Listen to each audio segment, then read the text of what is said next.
దూత media power of news. నమస్తే, welcome to దూత మీడియా. నేను పవన్.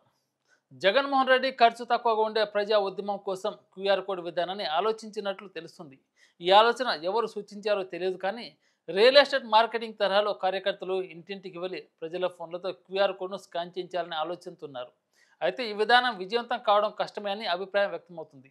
అపరిచితులు చూపించే క్యూఆర్ కోడ్ను స్కాన్ చేయమని అడిగితే ఆన్లైన్ మోసాలు, డేటా దొంగతనం భయంతో ప్రజలు వెనకడుగు వేసే అవకాశం ఉంది. పైగా వైసీపీ కార్యకర్తలు స్థానికంగా అసాంఘిక శక్తులతో ముడిపడి ఉన్నారనే ఆరోపణలు, వారి పట్ల ప్రజల్లో ఉన్న అపనమ్మకం ఈ ప్రచారానికి అడ్డంకిగా మారే అవకాశం ఉంది. వీరిని చూస్తేనే జనం దూరం జరిగే పరిస్థితిలో క్యూఆర్ కోడ్ స్కాన్ చేయించడం పెద్ద సవాల్. గతంలో అధికారంలో ఉన్నప్పుడు ప్రభుత్వ ఖర్చుతో గడప గడపకు కార్యక్రమం నిర్వహించారు. వాలంటీర్లు బృందాలతో కలిసి ప్రచారం చేస్తూ పాంప్లెట్లు పంచారు. అయితే ఆ పాంప్లెట్లలో తప్పుడు సమాచారం ఉండదని, పథకాలు ఇచ్చినట్లు చూపించి లబ్ధిదారుల జాబితాలను మార్చారని విమర్శలు వచ్చాయి. ఇప్పుడు ఆర్థిక ఇబ్బందులతో ఖర్చు తగ్గించేందుకు క్యూఆర్ కోడ్ను ఎంచుకున్నప్పటికీ ఈ విధానం విజయవంతం కావడం అనుమానమే. కార్యకర్తలు సైతం ఈ నిర్ణయాన్ని అవివేకంగా భావిస్తున్నారని సెటైర్లు వినిపిస్తున్నాయి.